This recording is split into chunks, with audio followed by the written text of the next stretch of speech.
എല്ലാ കൂട്ടുകാർക്കും നമസ്കാരം. നമ്മുടെ പുതിയ വീഡിയോയിലേക്ക് സ്വാഗതം. ഇന്നത്തെ നമ്മുടെ വീഡിയോ വളരെ എളുപ്പത്തിലും നല്ല ടേസ്റ്റി ആയിട്ടും മുട്ട പൊരിച്ചെടുക്കുന്ന വീഡിയോ ആണ്. നല്ല സോഫ്റ്റ് ആണ് മുട്ട കഴിക്കാനായിട്ട്, അതുപോലെ തന്നെ ഉണ്ടാക്കിയെടുക്കാനാണെങ്കിലും വളരെ എളുപ്പവുമാണ്. ഇനിയിപ്പോൾ രാവിലെ ബ്രേക്ക്ഫാസ്റ്റ് ആയാലും വൈകിട്ട് നല്ലൊരു ചൂട് ചായയുടെ ഒപ്പം കഴിക്കാനും സൂപ്പർ ടേസ്റ്റ് തന്നെയാണ്. ഇതുവരെയും ഇതുപോലെ ഒന്ന് മുട്ട പൊരിച്ച് കഴിച്ചിട്ടില്ലെങ്കിൽ തീർച്ചയായിട്ടും നമ്മുടെ ഈ ഒരു വീഡിയോ കണ്ട് ഒന്ന് തയ്യാറാക്കി നോക്കണേ. അപ്പോൾ ഉടൻ തന്നെ നമുക്ക് നമ്മുടെ വീഡിയോ കണ്ടു നോക്കിയാലോ. വീഡിയോ കാണുമ്പോൾ നിങ്ങൾക്ക് ഇഷ്ടപ്പെടുവാണെങ്കിൽ നിങ്ങളുടെ വിലയേറിയ ലൈക്ക് തരാൻ മറക്കല്ലേ.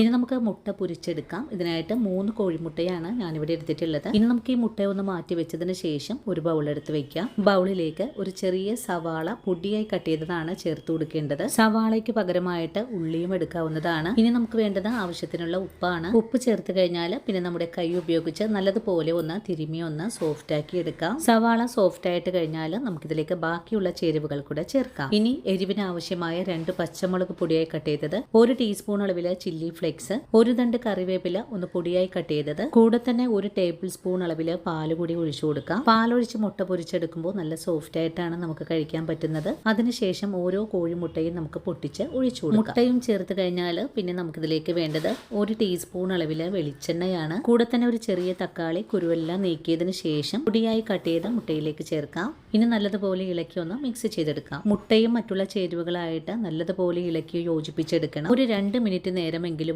നമുക്കിതുപോലെ തന്നെ ഇളക്കി കൊടുക്കാം. മുട്ട മിക്സിൽ നന്നായിട്ട് പതയെല്ലാം വരണം, അതുവരെയാണ് നമുക്കിതുപോലെ ഒന്ന് ഇളക്കി കൊടുക്കേണ്ടതും. അങ്ങനെ ഇപ്പോൾ നമ്മുടെ മുട്ട നന്നായിട്ട് പതപ്പിച്ചെടുത്തിട്ടുണ്ട്. ഇനി നമുക്കിതൊന്ന് മാറ്റി വെക്കാം. അതിനുശേഷം മുട്ട പൊരിച്ചെടുക്കാനുള്ള ഒരു പാൻ അടുപ്പിലേക്ക് വെച്ചു കൊടുക്കാം. ഇനി പാനിലേക്ക് മുട്ട പൊരിച്ചെടുക്കാൻ ആവശ്യമായ വെളിച്ചെണ്ണയാണ് ഒഴിച്ചു കൊടുക്കേണ്ടത്. പാനിലേക്ക് മുട്ട ഒഴിച്ചു കൊടുക്കാം. മുട്ട ഒഴിച്ചു കഴിഞ്ഞാൽ നമുക്ക് ഫ്ലെയിം അങ്ങ് കുറച്ച് വെച്ച് കൊടുക്കാം. നമുക്ക് ഇതൊന്ന് മിക്സ് ചെയ്ത് കൊടുക്കാം.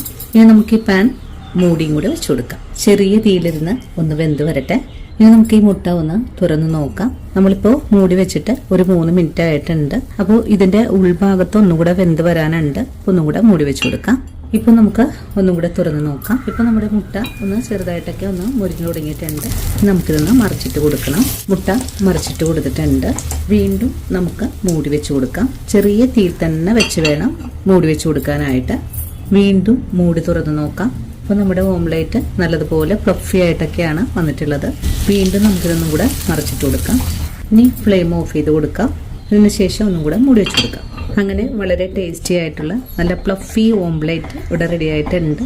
നമുക്ക് ഒരു പ്ലേറ്റിലേക്ക് മാറ്റാം. വളരെ എളുപ്പത്തിൽ ഉണ്ടാക്കിയെടുക്കാം. അതുപോലെ നല്ല ടേസ്റ്റ് ആണ് കഴിക്കാനായിട്ട്. ഉൾഭാഗത്തൊക്കെ നല്ല സോഫ്റ്റ് ആണ്, നല്ല മുരുമുരാന്ന് തന്നാണ് ആയി വന്നിട്ടുള്ളതും. അങ്ങനെ വളരെ രുചികരമായിട്ടുള്ള മുട്ട ഓംലേറ്റ് ഇവിടെ റെഡി ആയിട്ടുണ്ട്. ഇതുവരെയും ഇതുപോലെ ഒന്ന് തയ്യാറാക്കി കഴിച്ചിട്ടില്ലെങ്കിൽ തീർച്ചയായിട്ടും നമ്മുടെ ഈ ഒരു വീഡിയോ കണ്ടൊന്ന് തയ്യാറാക്കി നോക്കണേ. വീഡിയോ കണ്ട് തയ്യാറാക്കി നോക്കുമ്പോൾ നിങ്ങൾക്ക് ഈ ഒരു റെസിപ്പിയുടെ സ്വാദ് ഇഷ്ടപ്പെടുവാണെങ്കിൽ തീർച്ചയായിട്ടും നമ്മുടെ പേജ് ഒന്ന് ഫോളോ ചെയ്യുന്ന കാര്യം മറക്കരുത്. അതുപോലെ വീഡിയോ കുറിച്ചുള്ള അഭിപ്രായങ്ങൾ കമന്റ്സ് ആയിട്ട് അറിയിക്കാനും മറക്കരുത്. ഇനിയും ഇതുപോലുള്ള നല്ല നല്ല വീഡിയോസ് ഒക്കെ ആയിട്ട് ഞാൻ നാളെ ഓടിയെത്താം. അതുവരെയും ഒത്തിരി സ്നേഹത്തോടെ വീണ്ടും കാത്തിരിക്കുക.